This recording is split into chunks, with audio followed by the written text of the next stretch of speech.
Well, hey, good morning, everybody, and welcome to another episode of The Unlock Show. I'm your host, Tracy Wilson, and it's my pleasure to be here with you on another brilliantly sunny day here on the Gold Coast of Australia.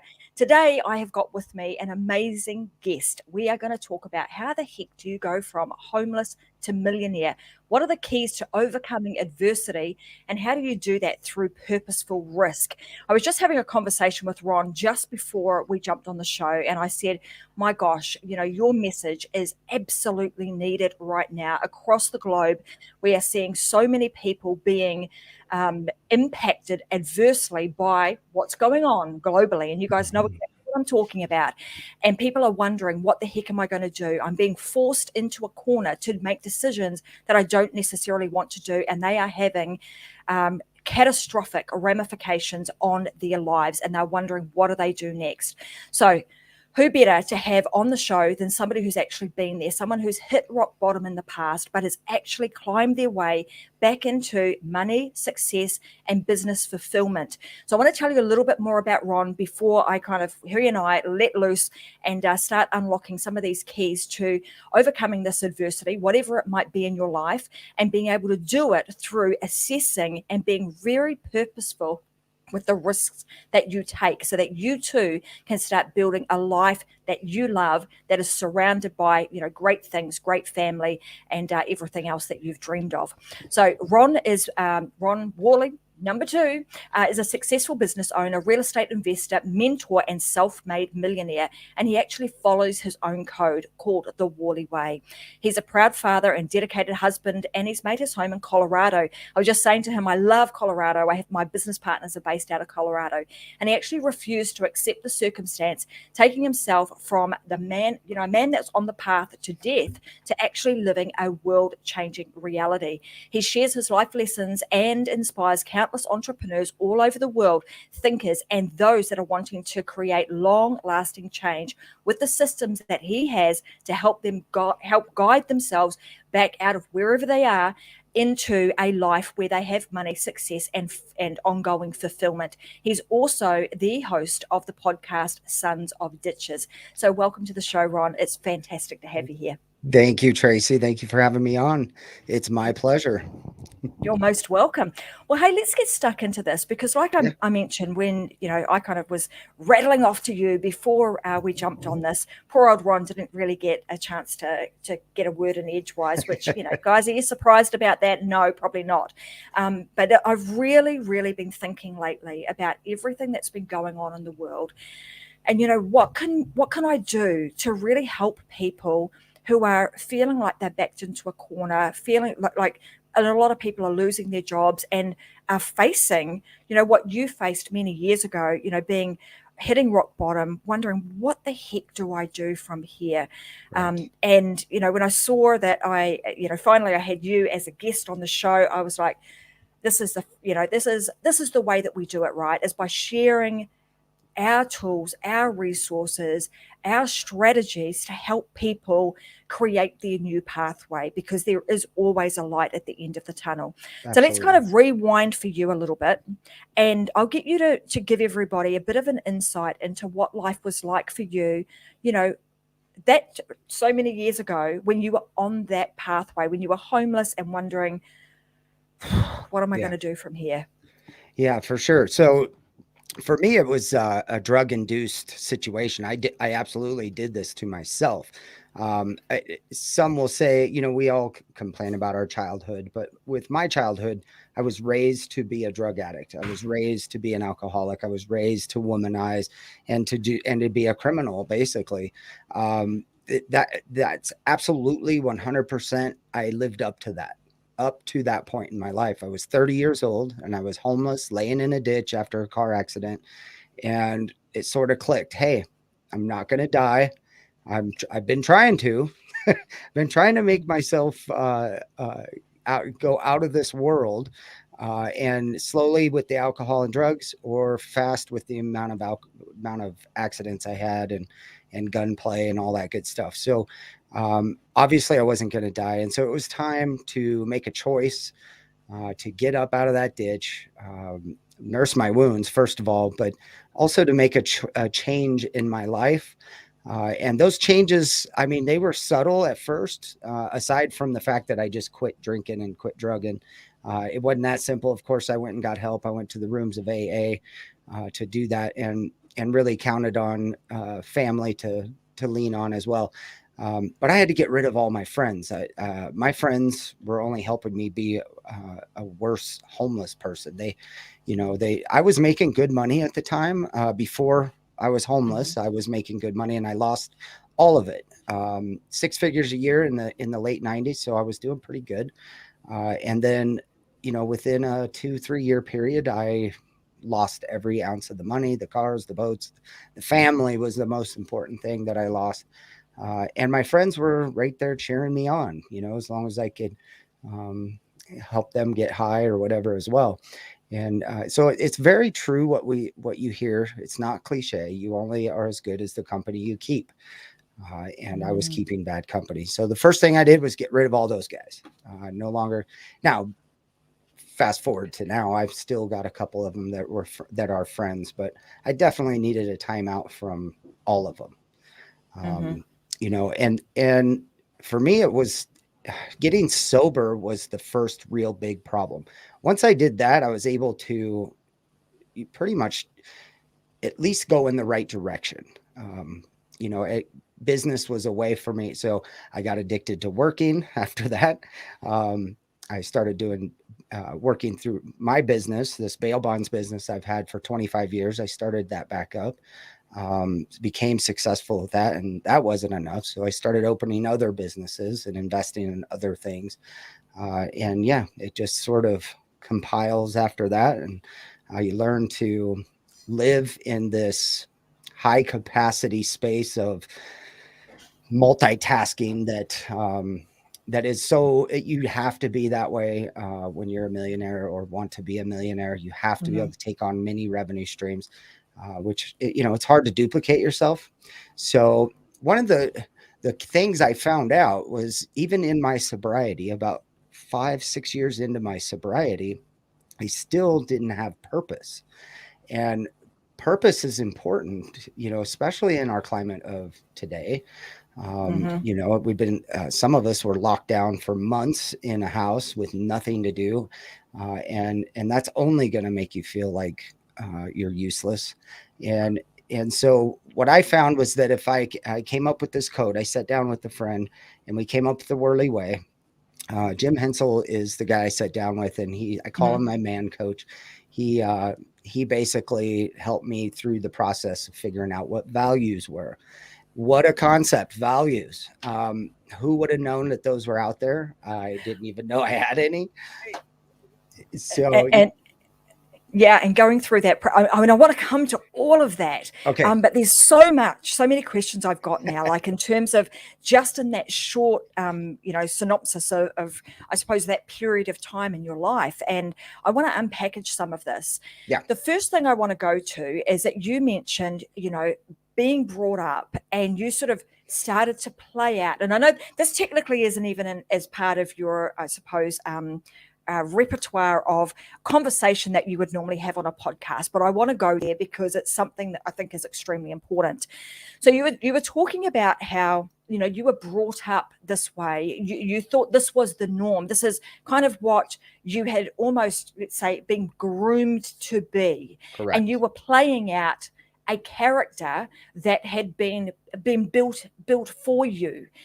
And that happens so many times. Like that is, unfortunately not an isolated incident.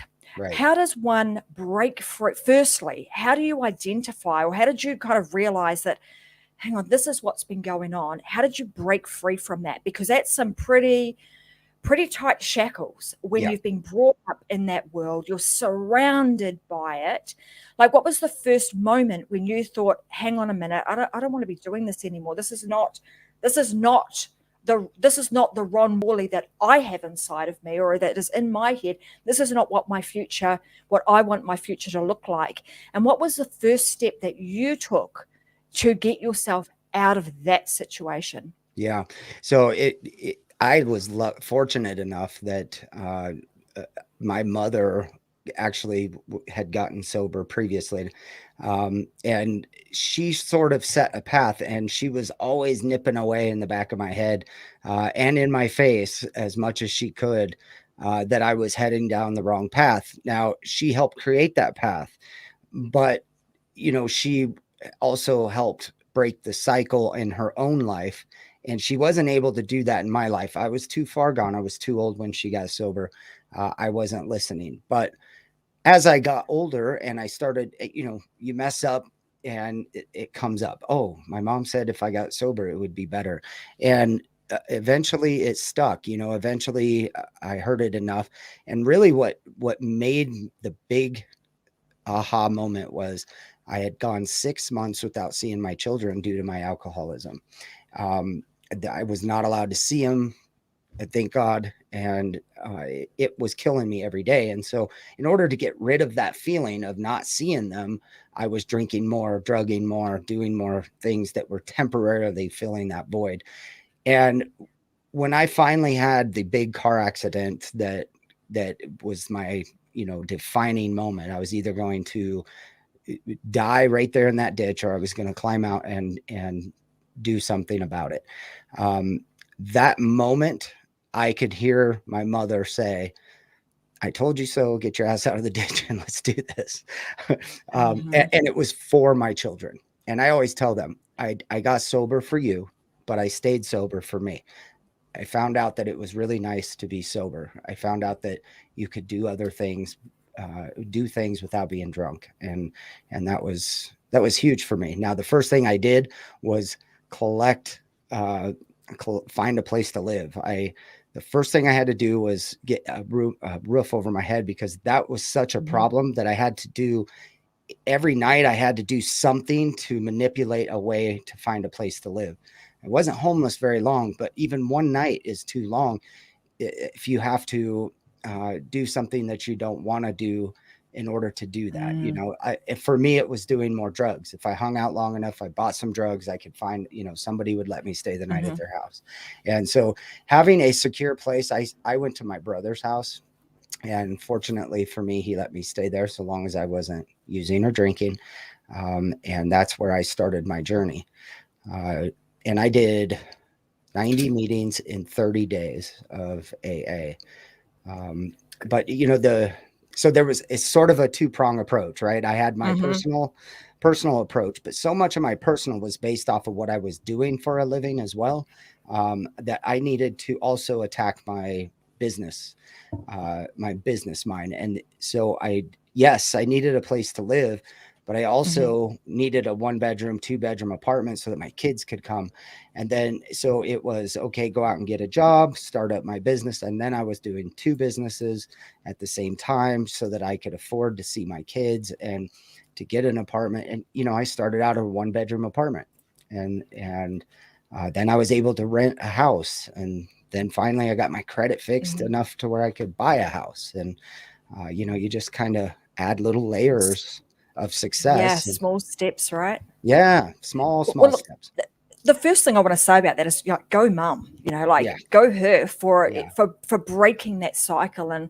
And I think Ron's story just today is just a example of how it just takes one person to start, making that change, being that light, being the person who makes the change, because then that creates that ripple effect. And that ripple effect can either be really positive or maybe not so positive. So go mum. And then congratulations to you for, making the decision. And, unfortunately, sometimes in life, we get hit with these big, clap, slap yourself out of it. You're either, what are you going to do about this now? You're in a ditch.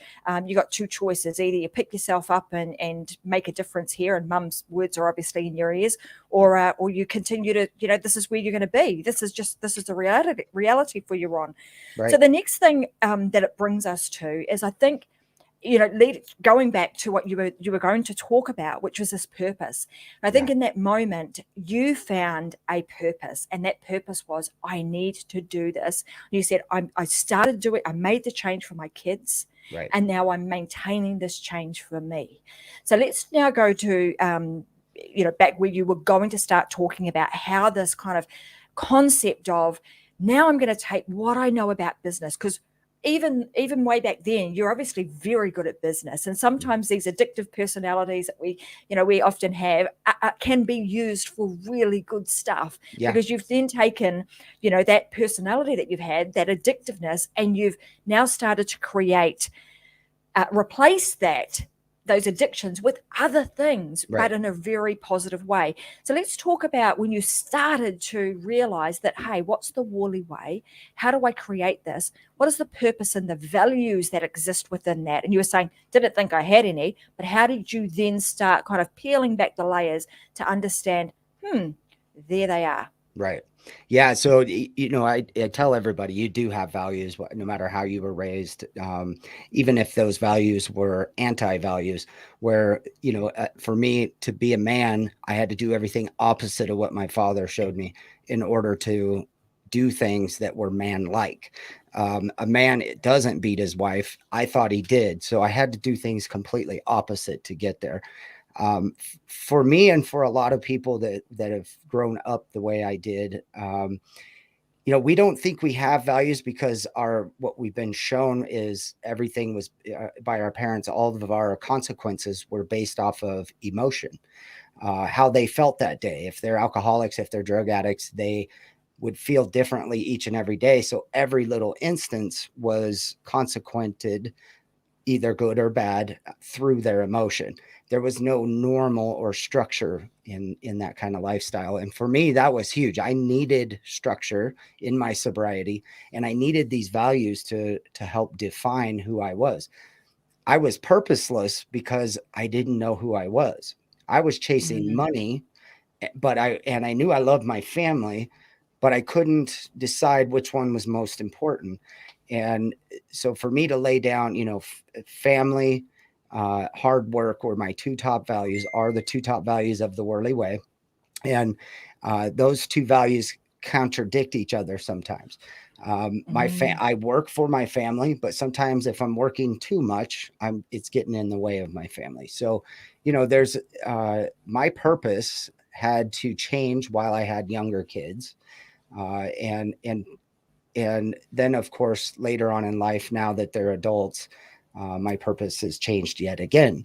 But to figure that out was huge. Now, I was using the things I do, the things I did, my jobs, the money, I was using all of that as how I define myself.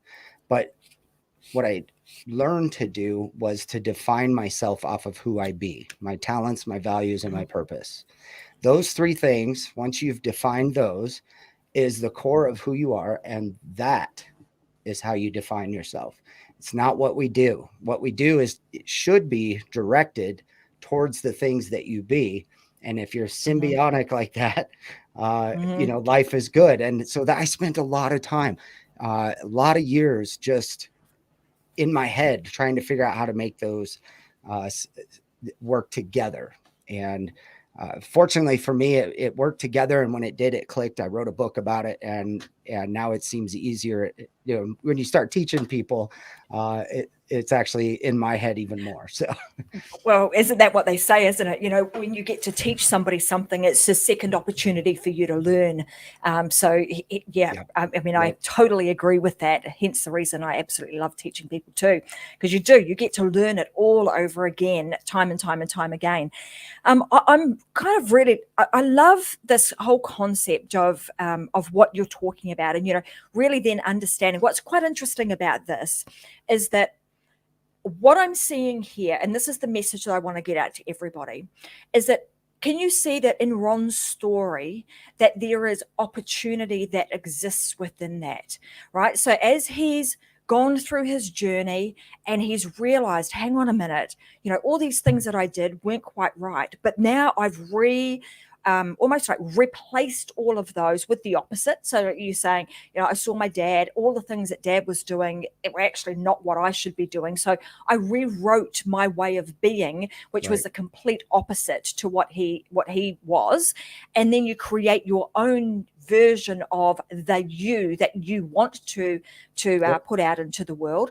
And when you do that, like, in this moment, if there's anybody out there who's feeling like, I don't know what to do, I don't know where to go, I'm potentially facing, the loss of my job, the loss of whatever whatever you're feeling right now, and you're looking for something else, there's actually an answer and an opportunity sitting within the journey that you have already had in this lifetime and you are facing right now. And if you then start to really listen to what Ron's talking about today in terms of like finding your purpose, what he then did was create the new environment, right? So what is the new environment that you need to create in this moment, whether it be changing, the circle of friends that you have, changing where you live, changing how you look, whatever that is for you from an environmental perspective, you start to make those shifts. Then he started to create some new habits, realizing that you've actually got, this personality that is actually really positive from an entrepreneurial perspective, because, as you mentioned, you need that. You need to be able to multitask. So if you've got an addictive personality, wow, you can really get stuck into something and you're going to go until it's complete, right? It's not like you're going to be someone who's, oh, well, that was fun for a little bit, I'm going to kind of drop that. The personality you have actually works to your advantage. Correct. And then I'm also seeing that, you started to slowly but surely create these new habits. And all of a sudden, over time, as you start being the new Ron Worley that you want to be and the person that you want to put out into this world, that starts to evolve, that starts to show. And then more and more people want to actually start working with you to show them the way. So let's talk about a little bit more about the Worley Way and the book that you've written. So tell us about the book and why did you write a book? Yeah, so it's called Ditches to Riches: How to Survive Your Effed Up Life and Build a Kick-Ass Business. And I wrote the book. Well, quite frankly, I needed something to leave for my children.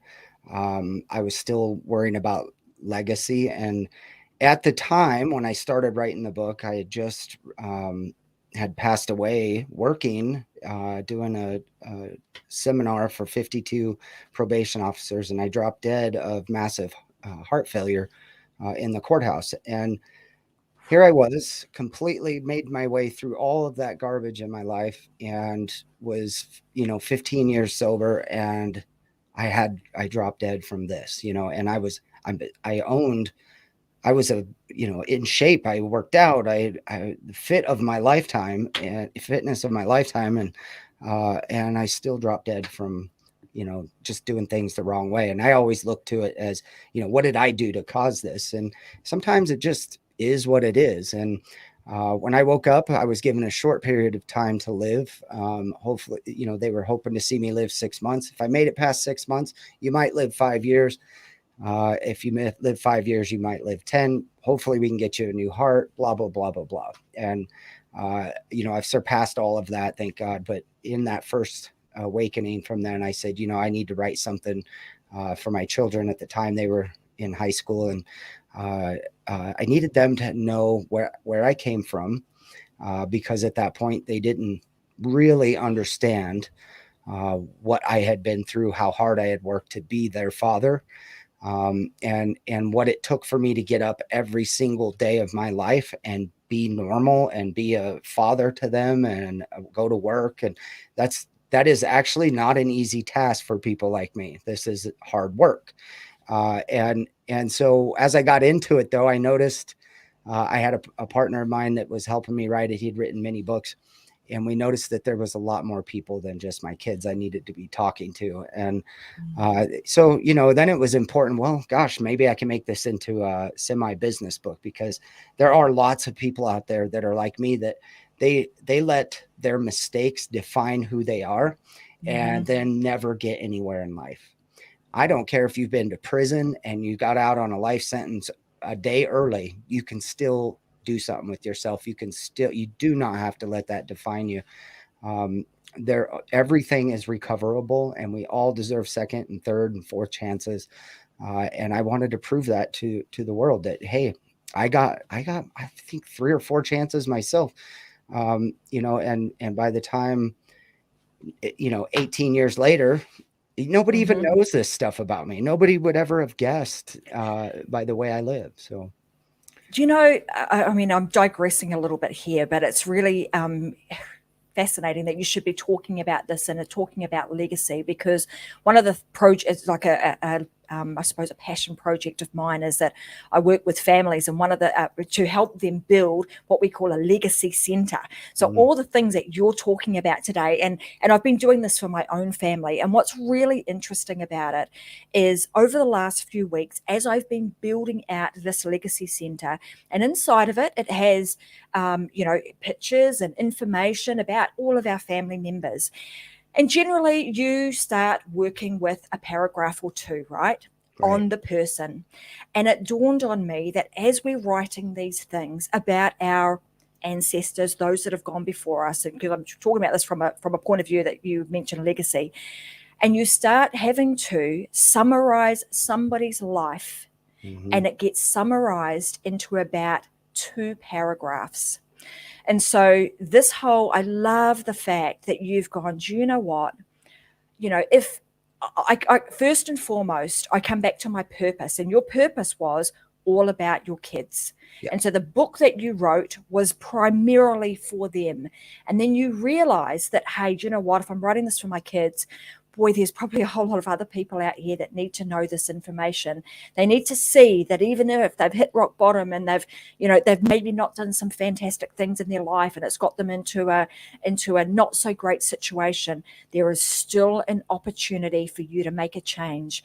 And because you've now put that into a book, Ron, means that you have created a legacy that not only your children are going to be able to read, but your grandchildren, your great-grandchildren, and so on and so forth, and anybody else that is interested in the subject matter that you have created. So by simply doing that, by simply taking your information and turning that into a book, you have now created the ripple effect and a long-lasting legacy. So I want to applaud you for that, because it's not an easy task to get all of that down, and sometimes it's pretty vulnerable, right? You're going down the path of, I'm going to tell some stories here that maybe are not going to put me in the best of light, but your intentions have been were really good. So that brings me to my next question.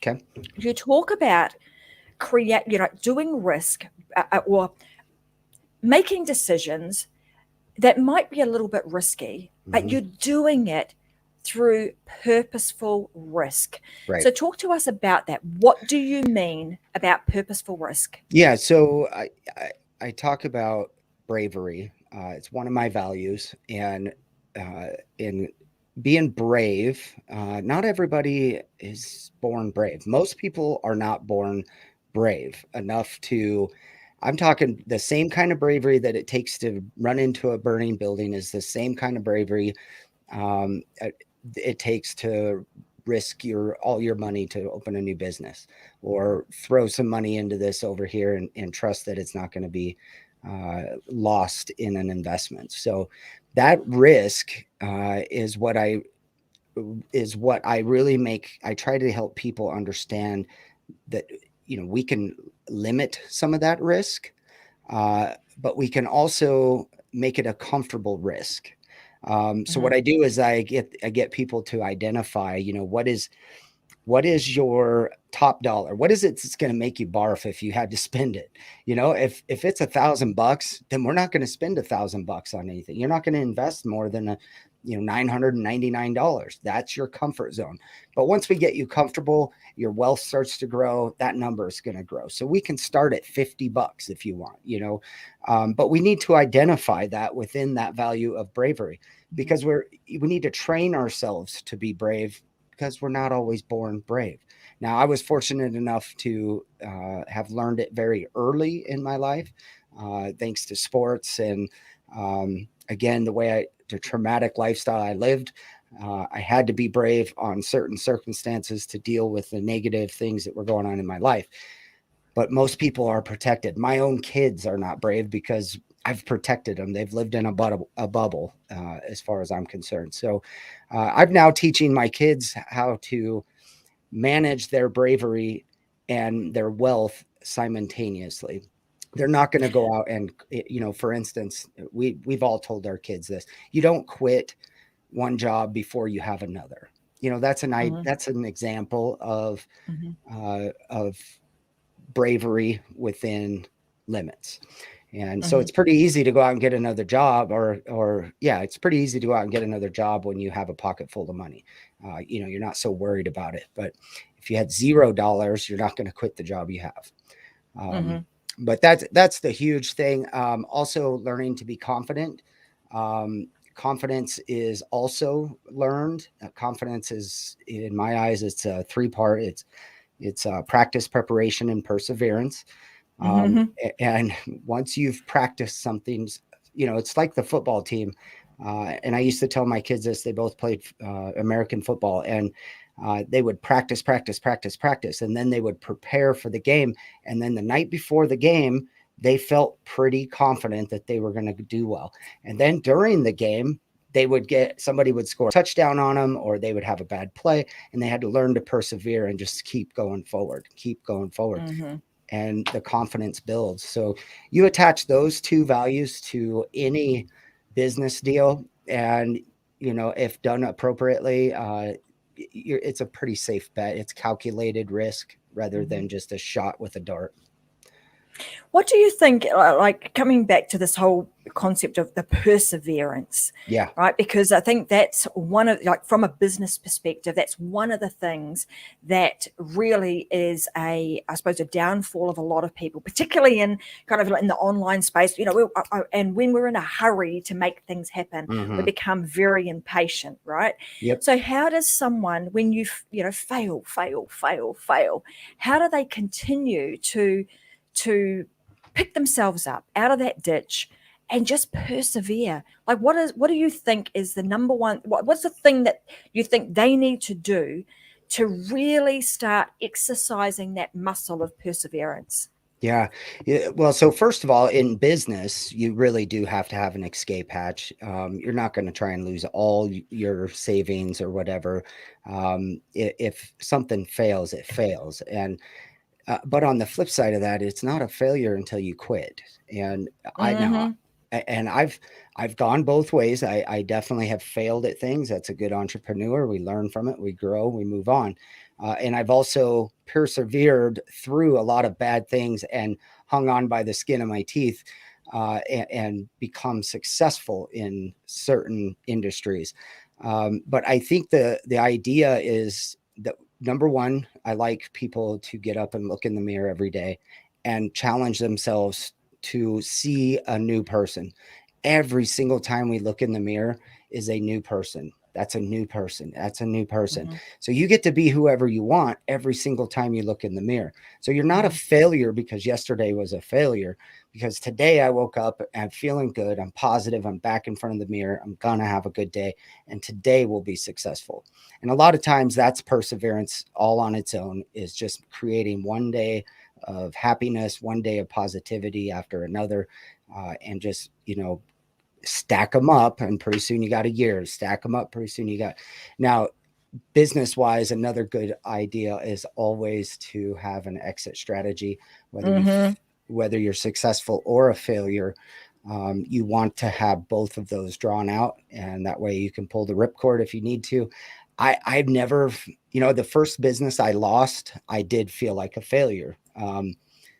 But now if something doesn't go right, it's just some of the money I lost. It's more of a gamble than it is. It's like going to the Vegas, and more than it is my heart and soul.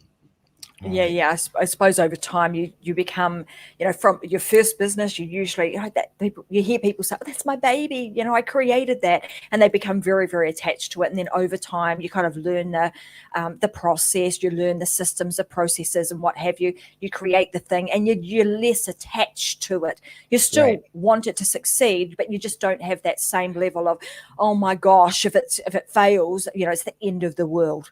Right. And our businesses are an extension of us, but our businesses aren't an extension. How's that go? Our businesses are an extension of us, but we're not an extension of our businesses. So they don't define us. Just because I sell coffee mugs doesn't mean I'm a coffee mug. I'm a salesman of a coffee mug. That's where it ends. But I'm only going to be a good salesman of that coffee mug if my head is right and I'm healthy in my life. Absolutely. When you were talking a little bit earlier, you were talking about, your own story and how you had to create new habits. Yeah. What sort of advice because there's a lot of people out there, and it doesn't necessarily mean that, you necessarily need to create new habits if you're at rock bottom. There are, even throughout our entire journey, sometimes we need to look at things and go, I want a different outcome. And when we unfold all of that back and go, well, how do I create a new outcome? Most of the time, it comes down to the small things that you do, the habits, the daily things that you are doing. And so how does one switch? How does one make a change with those daily habits? Like, what advice have you got around those? I want to create some new habits. What do I have to do? Yeah, absolutely. And so we don't want to have any one thing, any one goal just out there hanging freely. We want it to be based on a value. Anything value-based has substance. So what I try to do is create a goal based on my values. Again, my values are who I be, and my goal is what I do. So I'm going to try and build something, a goal based on who I be. And then I'm going to find the things that make that a habit. So if I need to get up and go to work every day at 7:00, I'm not going to wake up at 6:59. I'm going to create a habit that I wake up at 6:00. And within that habit, I'm going to create, okay, I'm going to have a cup of coffee. I'm going to brush my teeth. I'm going to take a shower. I'm going to watch this show. I'm going to do whatever. So I'm making habits within the habits.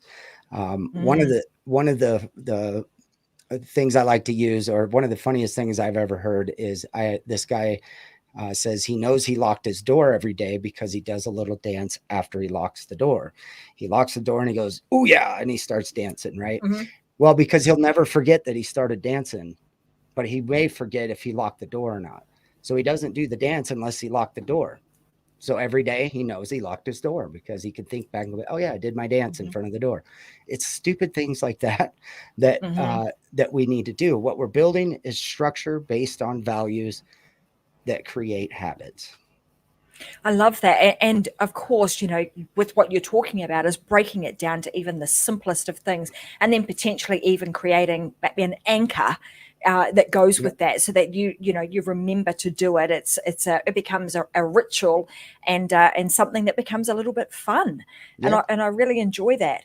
And I love that, the values, who I be. So if I come back to like the two values that you mentioned, being hard work and family. And you mentioned earlier that sometimes, you look at those two things and they're kind of almost at opposite ends of the spectrum, because if I go really hard and I work really hard, is that to the detriment of my family? If I spend all my time with my family, is that then I'm not working hard? And it's like creating this really beautiful balanced alignment between the two.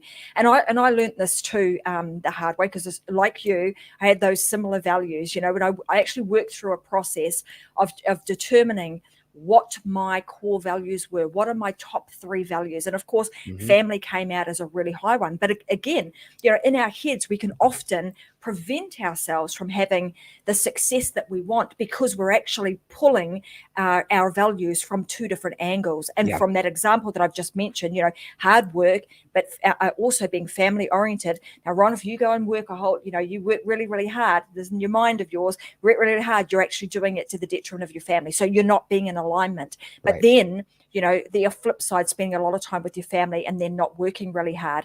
So how did you align those two? How did you do that? Yeah. So a lot of times I would bring my family and make them a part of the work. We do a lot of volunteering in the community. It's huge for us. We believe our community supports us, so we're out there supporting it.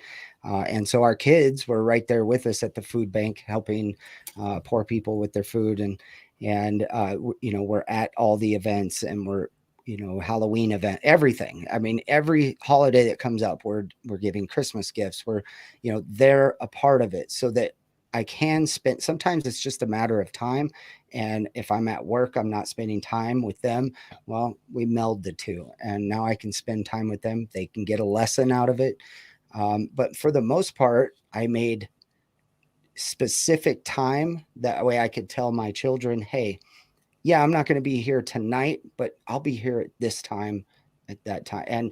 And the huge thing I did, really made sure I did, was show up to all of their football games, their what their sporting events, their plays, their music, all the stuff. I made sure to show up to that, even if it was just for a couple of minutes. They saw me in the crowd, and my definition of a father is it's the man that shows up. And that's all I could do to be a father, was to show up. Now, to sort of kind of move with the values, because over time things shift, and our purpose shifts. Now my children are now grown, and so I've created, the value's always been there, but I've put more force onto freedom, and I've really identified freedom in my life right now, which is way important, what we're all going through in this world. And to really identify that, it's a personal value. It's something, it's different for everybody. So my freedom right now isn't based on how much traveling I'm doing. It's based on how much free time I have to do things I want to do. And that can be at home. It's my headspace. It's where I regenerate, and it's what I want to do. And that keeps me from going bonkers from all this world activity going on, and the politics and the whatnot. Yeah, there's a lot of stuff to kind of take in these days, but that I love your explanation of how to align those and just bringing the two together, and allowing the family to be part of the business and let them experience it, and then making some boundaries so that you can be in the places that you need to be at the times that you need to be, so that you're actually giving the amount of energy and time to each of those things, so that you can actually have it all, right? So you can have it all. You can have those two for sure. yeah, absolutely. So you mentioned this concept of showing up. Yeah. So let's talk. One of the things that again that I think a lot of people struggle with, and sometimes it's so simple. And you mentioned this. Your idea of being a good dad is I just got to show up. Sometimes it's just being there, being on that the side of the football field, being in the bleachers at a softball or a baseball game. Them seeing that I'm there. Talk about this concept of showing up. Yeah. Talk to me about, what does that mean in the business sense? Absolutely. So that's where it actually helped me the most. So I took my role as a boss as a role of a father. We had our work family. And so I was the father of our work family, and my wife was the mother of the work family. And so in that role, I just made sure I showed up to the office. So there was, when we owned our nutrition stores, we had 4 of them at one point, and I couldn't be there at all times. So rather than let the people know that I was coming, I would just show up. I would come in and at the weirdest times of their shift. So it sort of kept them on their toes, not knowing when I was going to come in. But when I did come in, I didn't come in to berate them. I came in to shoot the stuff with them, and then of course pop quiz them and things like that. But for the most part, I would bring them something as well. Whether it's a joke or something in hand. But by showing up, just by keeping them on their toes, and then showing up at least every other day, every couple of days, they knew that I was a part of the business. I wasn't just on the other line with a phone call. And it really helped me keep a lot of the stealing down. It kept a lot of the morale up, just because people are proud, their owners, your employees are proud of you as an owner, and they're telling, we'd always have people, hey, where's Ron at? Where's Aaron at? And so it was very important that they were able to answer that. Oh, he'll be in. And the other thing I used to do was every day, one day a week per store, I would have a appointment time that I would be there. So if it was only for 30 minutes, it was for 30 minutes. But then that way, people that were our customers could be there at that time and I could talk to them. So it gave them a time to look forward to as well. Fantastic. Well, just showing up, be seen, be there, be in support of. So I think they're all fantastic traits to, or habits to get yourself into as a business owner. So I want to just kind of wrap today up with giving everybody the sense of, the Worley Way. Like there's three big things that most people can learn from you, right, Ron? So in terms of like the Worley Way, and then the systems that you create, and then, creating your pathway to success. Do you want to tell everybody a little bit more about those? And then I can let everyone know where they can go to get more information from you if they're interested. Yeah. So a little bit more about the values. Is that what you're saying? Yeah. So just Okay. those three concepts, with the Worley Way and the value system, and then the pathway to success. So maybe even just letting everybody know, like when they work with you, what can they expect? Absolutely. So what I try to, I don't own values. That's the Worley Way was what worked for me. I know it works for other people if they do it the way I did. But it's not for everybody. So I actually, in my book, ask you to also find your own values. And in doing so, I send you to someone else entirely to help you come up with those values. And then I can work with them on the business values and really show how their personal values should fit in with their work values. However, you read my values and you see how they work for me, they're going to take you a long ways. It's a fact that they work for everybody. Now, when I take a new person on, the first thing I do is I set them down and we read through the values and find out which ones they align with the most. And that's where I'll start with them. My values are more for kind of a guideline. And their own values is something that you need to kind of work into. And once they have their own values, I can take them and mold them into a great business owner and show them how to use those with their employees.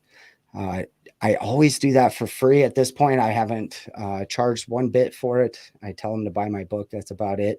And so far, it's been good. A lot of people, you have to be ready for this kind of rhetoric. You have to be in a mindset that you want to change what's going on in your life. And if you're brave enough to do that, then I'm the guy to talk to about it. Beautiful. Well, look, I've just popped your website up at the bottom of the screen right here. So go to www.ronworley.com. You'll be able to find some more information about Ron on there. You'll also be able to reach out to him if you want to and take him up on his most generous offer just to have a bit of a chat with you and set you on the right path. If it is something that you're ready to do, like you said, if you're ready, because it does require you to be in the right state of mind and mindset to be able to, to take this on and start moving forward. And also you can head on over to ronworley.com, and he also has his book there that you can also purchase if you so wish to. So is there anything else that you would like to add to today's show and let our viewers know about you, Ron? Oh, you know enough about me now. I just hope that everybody understands that today does not define us, and we can always recover. So don't let a mistake take you down, and always look to the future. I love that. Thank you so much for sharing your inspiring story and letting everybody know, that there is always light at the end of the tunnel. You can pick yourself up from whatever ditch you are in and start walking your way into the arms of riches, which is what Ron's book will talk you through. So I want to say thanks very much, everybody, for joining us on another episode of the Unlock Show. As you know, I'm Tracy Wilson. We'll be back again with another great episode with another awesome guest next week, 10 a.m. Brisbane time, and you can find us here on Facebook and also on our YouTube channel. So if you go and find me on YouTube, on either Tracy M. Wilson or at Metadime Digital, you will find all of the previous shows for the Unlock Show on there, where we help you unlock the secrets to becoming successful across your business, your family, and your life. Thanks very much for joining us today, Ron, and I'll see everybody else next week. Have a fantastic week, everyone. Bye for now.